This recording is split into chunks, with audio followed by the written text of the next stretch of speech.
I've seen this slide before. It's the three dead guys slide. He's going to talk about really big ideas that are supposed to make me want to do something big. I bet he stole it from his sophomore daughter in college. Roberta was really smart. Joanna was very touching. I've worked with Tom. He's just not that smart. I don't think this is going to go good.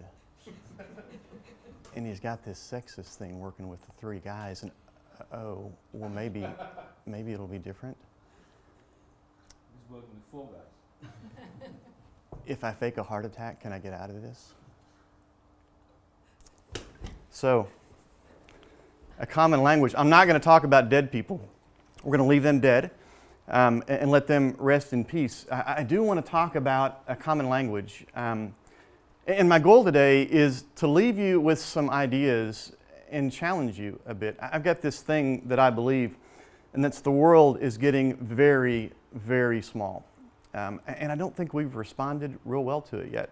And I think a group like this can lead that change. And the language that I'm proposing is not a spoken language, rather a language of doing and acting and behaving. And so I want to show that to you. I'll tell you some stories or some narrativity, my new word for the day that was very fun to learn. And it's funny, even in talking in the couple of days that we've been here, I've seen some common themes, and it made me more excited to talk about this. And so I hope you have fun with it. I had fun thinking about it. It literally was written on my bike as I just kind of rode and thought. And so part of this happened in mid-August and the first part of September, and in the States, that's when school starts. And it typically starts around here too. And so I'm going to get past this. A common language, but what I did on my summer vacation. And so I want to talk you through what I did on my summer vacation and why I saw that matter to me in this common language in this shrinking world. So bear with me while I tell you a couple stories. So my wife and I went hiking, and so we're up in the mountains up above the tree line, and so we took a few photos and we're hiking, and this is me hiking. This is Colorado. We're in Lake City, Colorado, and there's several 14,000-foot peaks. Since we're trying to hike up, this is Uncompahgre, which means angry mountain in the Indian language. We didn't make it to the top. It got angry and rained, and we weren't really prepared, so we got that back down. But we were there, so we also hiked through some paths that were trees. My wife was very proud of this walking stick that she had, and she likes to goad me a bit when she thinks she's kind of got one on me. So I found a walking stick as well. And so we had a great time out hiking, and so part of what you do in Colorado is you see nature, and so these were deer out along the path, and we saw a few of those. So I'm standing on the deck of the home that we're staying in, and there was another home a couple of 100 meters away, and we heard dogs barking in a way that was a little louder than they should have been. We looked out, and there was a bear walking down through the gully close to our home, and it was a little bit scary, but these aren't the big bears that eat you up. These are the ones that can probably gnaw on your foot a little bit, but they're not the real dangerous ones. We were up on the deck, so no major worries. But the next morning, this was the scene that my wife saw looking out our kitchen window. So that picture of the bear was shot right there. Now there was a window in between us, but it was really kind of cool. And so that was probably the highlight of the day, I guess. And so we had fun with that. And so we spent a week in Colorado. And is there a pointer here? I don't want to do it. There we go. So I live around here in Texas. We were up in Lake City, Colorado, and this is the drive that we took. Now, what you need to know that's important to this story about this part of the world of Texas, and we was talking to somebody earlier. So this is about 800, 900 miles. It's a 2-day trip. We weren't in a big hurry. We've done it in one before, so we took our time going and enjoyed it. There's not much in between Fort Worth and Colorado. Amarillo is a nice little town. It's a panhandle town, western, so cattle, oil is their background. There's a few industries in the area. But it's pretty much the only place you can stop to eat. So if you want to eat McDonald's, of course, pick your spot. But there's a place here called the Big Texan. It is uniquely Texan. And anybody heard of the Big Texan, by the way?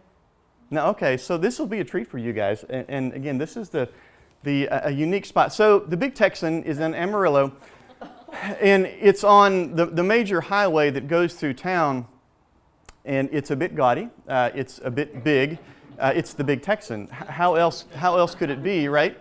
And so the amazing thing is the food is actually good. I'm a bit of a foodie, and the food is good. But it's not known for its good food. It's got a reputation for something else. So there's a lot of dead animals around here.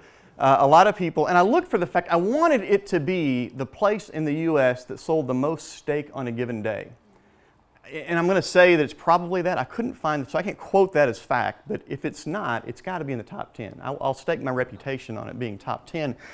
So what it's known for, these are some gentlemen that are sitting at a table, and he is probably a quarter of the way through. That's a 72-ounce piece of meat. 4.5 pounds of meat. So this is a table specially set up. It's elevated a bit. And these four guys have got 60 minutes to finish 72 ounces of steak. Now, if they finish it within an hour, it's free, right? So what a unique kind of a Texan-American gig, right? I mean, so I'm going to eat 4.5 pounds of meat, but it's free. So that's kind of what we do. So you think, well, who has done that? Please, it's just gross, right? So people actually do it. They succeed. So this is the board. So Spain, Pablo, some Spanish. Now, in Texan, we would say that California and New York are foreign countries as well. So there are multiple people that actually finish this piece of meat.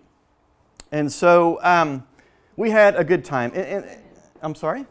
No women up there. But you know what? There is a 71-year-old woman who has finished that steak. It's a 15-year-old story. And so right now, up to now, we've had a fun vacation. It's been a real pleasant time, and we're in Amarillo, Texas, coming home from our vacation. We have no intent to do anything except stop. And by the way, we're sitting at our table sharing a meal, about 4 ounces of beef each, very good, a couple of sides. I was sitting here. My wife, Catherine, was sitting here. And we're beginning to finish up, and down the aisle came this large tube of something, and it was surprising to me. And so this was now guys, I'm going to poll here. So guys in the room,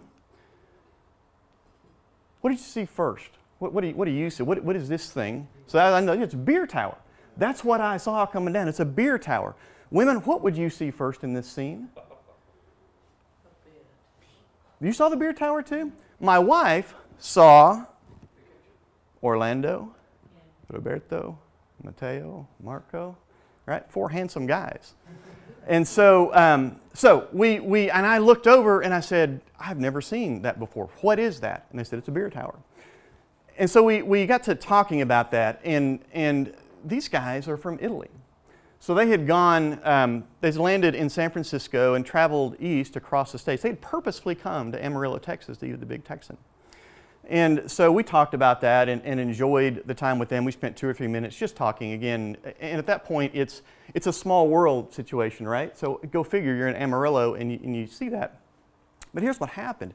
They said they're going to Washington, D.C. and then on to New York. And I've got a Fromel college roommate, works in the Senate in D.C. And I said, well, if you're interested, I can call my friend Russ and see if he can arrange a tour for you. Would you like to do that? I said, well, gosh, that's fantastic. That would really be cool. Can you do that? And so I did, and we went back and forth on some emails. We arranged times. They went and they actually toured the Senate. And my reason for bringing that up is this common language thing. And about doing, my intent in doing that was not to create anything other than some goodwill, some hope for them in a cool experience. Nothing in it for me. And I know that as you are thinking, you've had experiences like that as well, where you're doing things that are unique. There's nothing in return expected. And so it ends up being a really kind of a cool experience. So this is them in the Senate Finance Committee. And by the way, the really cool part of this too is that I believe it's Matteo. One of them works in the Senate in Italy. And so this small world deal and this notion of is it coincidence? Is it karma? Is it life? I don't know. I'm not trying to measure that or evaluate that. I am saying that there are going to be more and more situations where the things that we do will have implications beyond what our intent was. And that's a good thing. We need to not act because we're trying to create some intent. We just need to act. Just go and do. So is the story over? I don't know. I got an email that said, you know what? And I asked their permission to use these pictures in the story. And they said, yeah, that's really cool. So we've all studied sociology, social studies when we were in school. Could you share with us more about what this CCC thing is about? And it's kind of interesting and kind of fun. So, is there some connection there? I don't know. Does Matteo grow up into the Senate and now connect better with the United States? I don't know. Probably not, but it could happen. And it could happen. It's out there in the realm of possibility now. So I want to share another story with you. I like to ride bikes, as is noted. This is my friend Ross. I ride bikes with Ross. Now, he didn't pose for this story. Ross is actually a coach consultant type guy. He was using the bike in a prop as in a talk he was giving. And so the thing you got to know about Ross is his day job is coach consultant, but he's got a passion for the people of Afghanistan. And so I won't bore you, I don't have time to tell you the story, why that background, the background of that story, but he goes to Afghanistan and does leadership, change management kind of work inside what's called the Institute for Leadership Development. It's an NGO type organization, and it's a really cool deal because young people inside Afghanistan don't have access to that kind of information unless people like Ross go. He goes on a fairly regular basis. He actually invited me to go. Now, I don't have a passion for the people of Afghanistan. Nothing against them, just don't have a passion for it. Not my gig. But I do have capacity and ability to teach to a degree, conflict resolution, change management, some leadership principles, the things that we do. So I said yes. I agreed to go. And so I had a chance to say, this is a courtyard. We're sitting with some of the young developing leaders in Afghanistan. Now in this program, they have to apply for this to actually pay for it, which is a big deal in Afghanistan. It's a year-long program. They actually meet 4 times a week in the evening. So they commit quite a lot to this program. We taught in a university there, and my favorite group was these are university graduates, all English speakers. There was no translator, so I had to speak English to be part of the program. And these young people had so much energy. And so, like young people will do, and this is our picture, so Ross and I'm standing in there, and this is kind of the gang that was part of that university program. I've got kids that are some of these kids' age. And so this Facebook thing. So I've now got, 8 or 10 friends, Facebook friends from this crew, and this is one of them. His name's Jawed, nice young fella, not unique except that he's part of these guys that reached out to me on Facebook. I didn't think it was unique, but what happened was Jawed then connected with my 2 kids. Let me go ahead and show you that. This is Ben and Elizabeth. This is my son and my daughter. They're about the age of Jawed, and so they're Facebook friends. And I found out not long after that Jawed is actually trying to go out of the country to do some university work in the Fulbright Scholarship. He's applying for a Fulbright Scholarship. And I think it's in the balance right now. I don't think he's heard whether he's been accepted or not. But he contacted now I'm not sure, he happened to end up working with my daughter on this. But Elizabeth actually helps him edit his application. And so they've gone back and forth, and she's worked on the application with him, and it's been submitted. Again, I'm not sure the determination on that yet. But it could be that that's the end of the story. It could be that there's some Facebook friends, and Jawed doesn't win his application. I hope he does. So maybe that's the end of the story, but maybe it's not. And in the times, particularly the times that we're in now, we need more connection with people. We need more action, more opportunities to rub up against the people in this shrinking world. And so, what do we call all this? So I've talked about the stories that have have resonated with me and have helped me understand this shrinking world and the implications of that. And I struggled over, what do you name this? Because, you know, is it charity? Is it simply acting? Is it being kind? Is it being positive? And the word that I actually ended up with was love. And I actually tried not to land on that word because it's a highly charged word. It means a lot. It's like saying snow to an Eskimo, I think. I mean, it can mean a lot, and some of those things are risky.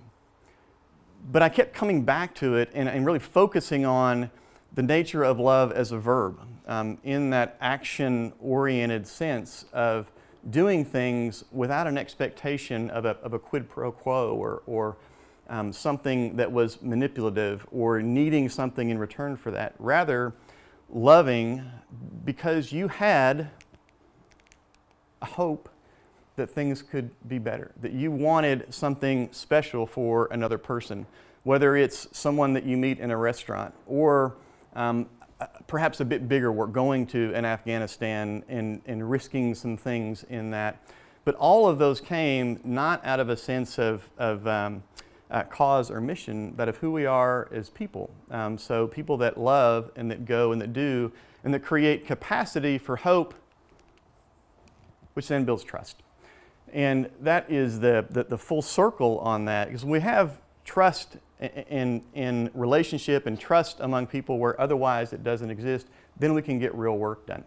And I think it happens a bit in circular. The more trust people have, the more they have the ability to love. So people that are in difficult circumstances, in whatever circumstances they find themselves, when we reach out and love and do and get into their space and create ability for them to hope, we raise their capacity to trust, and then they in turn can go do something with that. And in this shrinking world, I suggest that can be our common language.